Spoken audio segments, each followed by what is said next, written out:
Bienvenue chez Cryptologique, j'espère que tout le monde va bien. Vous êtes prêts pour ce petit live aujourd'hui sur l'actualité de la crypto. Nous avons pas mal de choses à partager avec vous sur FTX de nouveau, les régulations. On va parler un tout petit peu de BlockFi, les faillites qui est en cours. On va parler également un tout petit peu des articles qu'il y a sur notre site internet des Cryptologiques. Et après, nous allons partir avec 2-3 petits tweets également. Et puis à la fin, on va partir sur les 4 crypto-monnaies qui ont été décidées, donc Bitcoin, Litecoin, Chainlink et le GRT de Graph.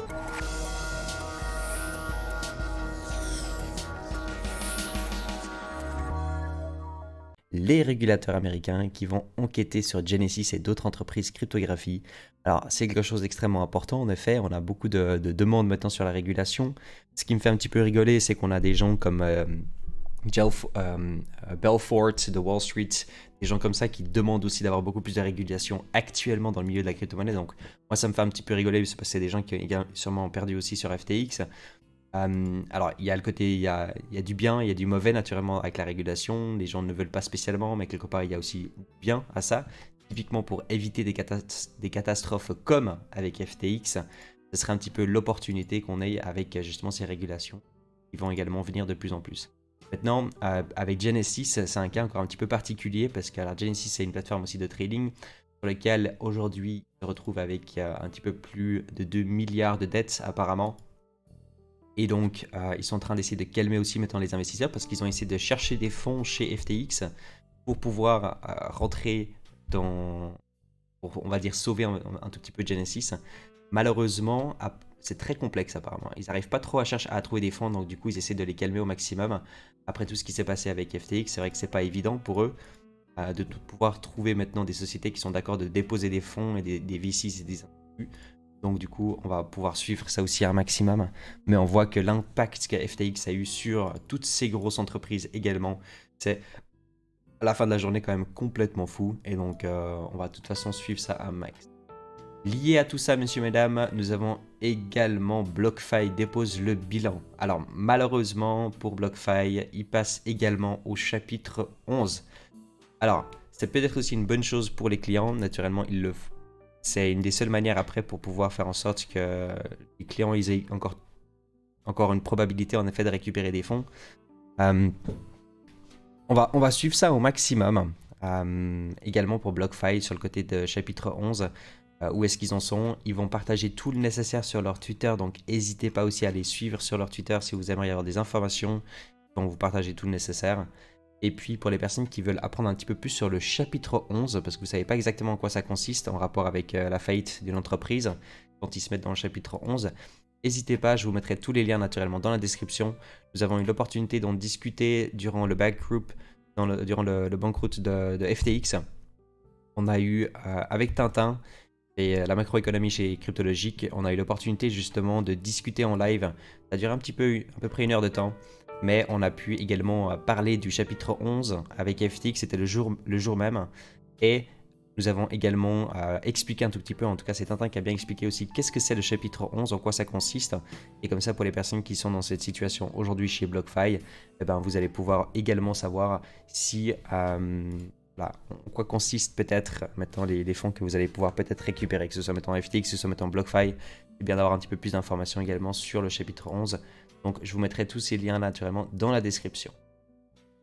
On va partir ici également sur donc, les principaux contributeurs à l'initiative de récupération de l'industrie Binance Web3 relevée. Ça c'est quelque chose d'assez intéressant parce qu'aujourd'hui on a Binance, messieurs, mesdames, qui est en train de donner un coup de main. Donc il y en a des rumeurs comme quoi donc, le prix de Rennes rebondit de 32% suite aux rumeurs d'acquisition de Binance. Donc Binance qui est en train d'essayer de donner un coup de main à Rennes Protocol également.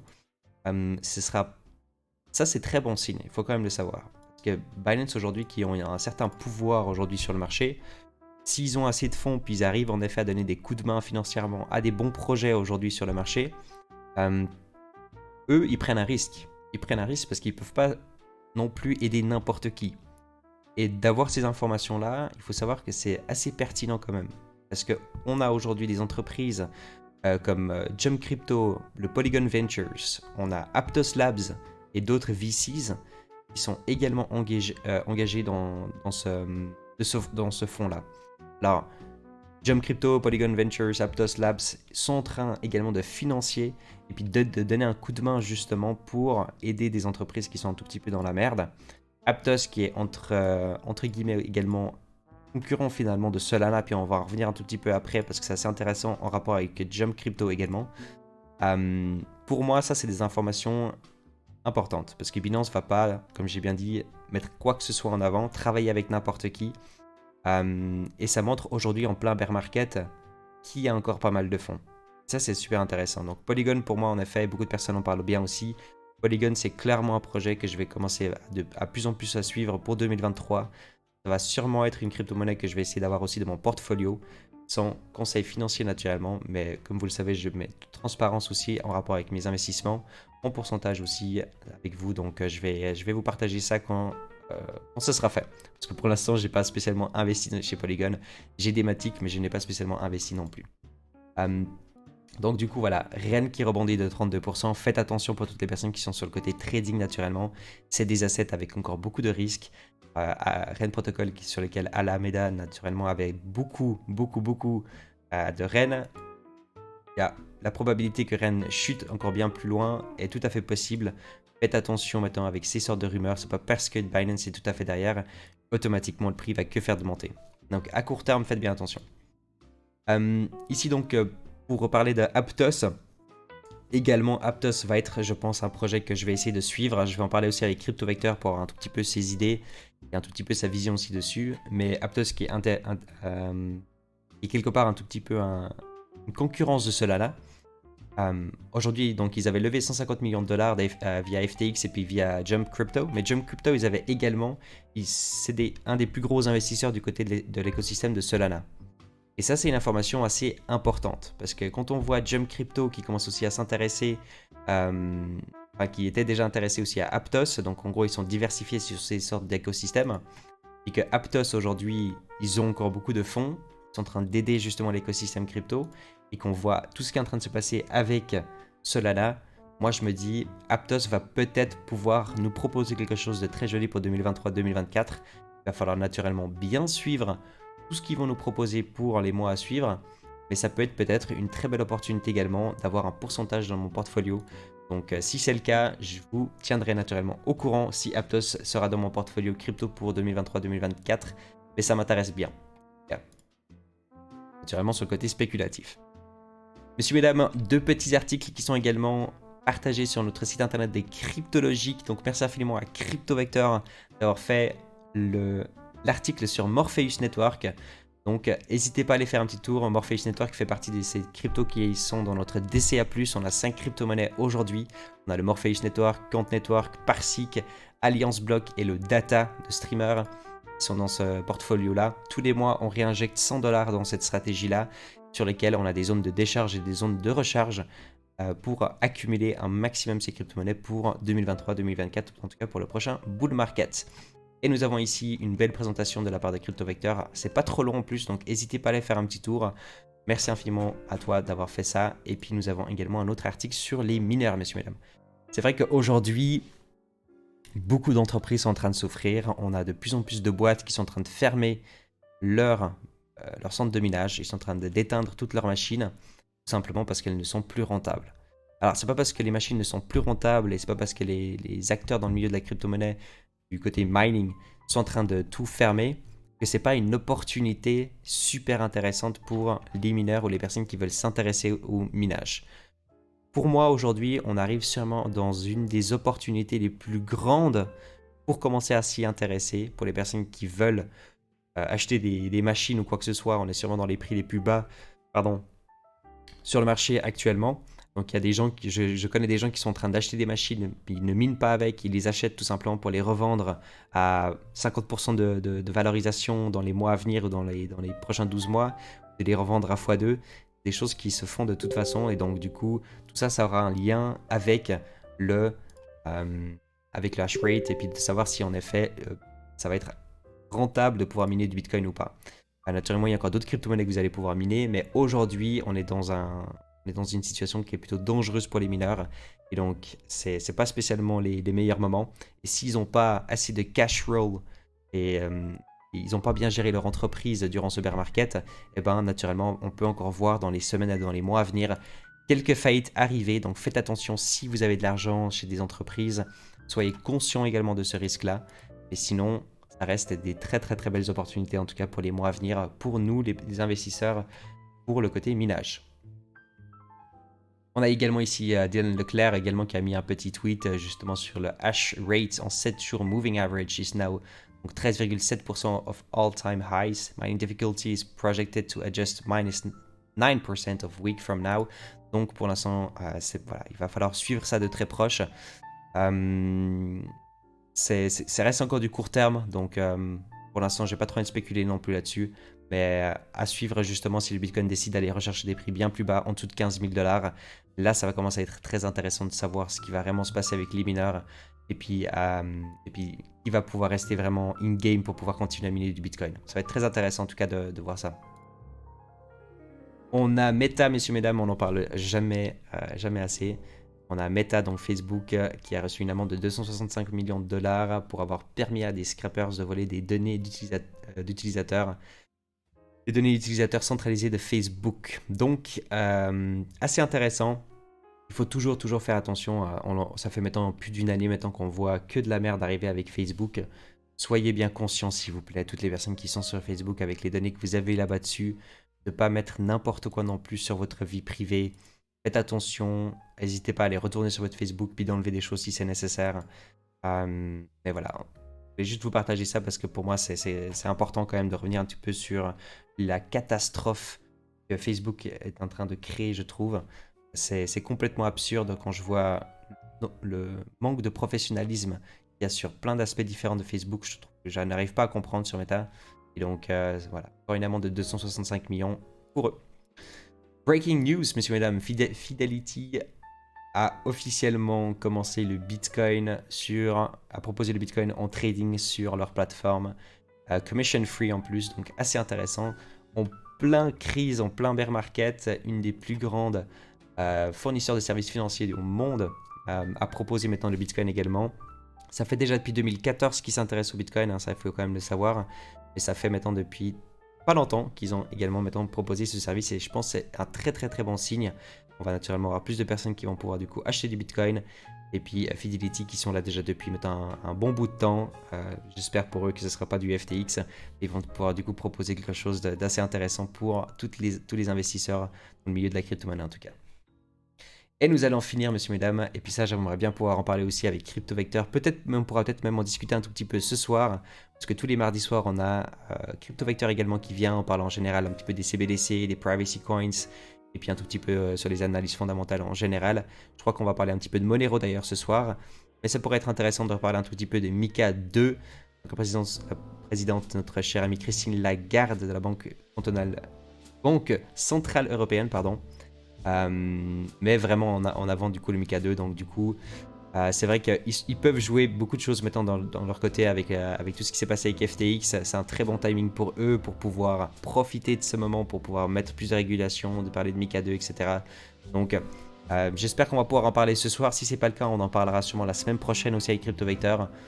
Et puis ça, ce sera tout pour l'actualité aujourd'hui. Nous allons directement partir, messieurs et mesdames, sur le Bitcoin. Et après, nous allons avoir le Litecoin, la Chainlink et le GRT.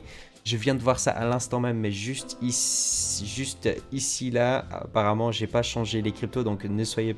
Voilà, tout ce qui est là-bas en bas, c'est faux, à part le Bitcoin. C'est pas Trust Wallet, Dogecoin, Monero. J'ai oublié de changer, navré. C'est aujourd'hui le Litecoin, Chainlink et le GRT, The Graph. Alors, pour le Bitcoin, rien n'a changé, messieurs, mesdames. On est toujours dans cette situation bearish, court, moyen, long terme. Enfin, long terme pas, mais court, moyen terme. On est re-rentré par contre, on a une petite hausse cette nuit sur laquelle on est revenu chercher autour des 16 500 $. Donc je pense que ça peut faire un petit peu de bien à certaines personnes. On est en train de retravailler les points les plus travaillés qui sont déjà depuis maintenant le 9 novembre. Donc cette zone de range va être extrêmement importante. Le moment qu'on va sortir de cette zone de range, la seule chose qu'on veut voir, c'est sortir du range pour pouvoir après la retravailler et puis de pouvoir se... Voilà, en tout cas pour ceux qui sont dans ce côté trading, savoir si ces zones-là peuvent être du coup intéressantes pour aller rechercher en effet la résistance autour des 18 230 $.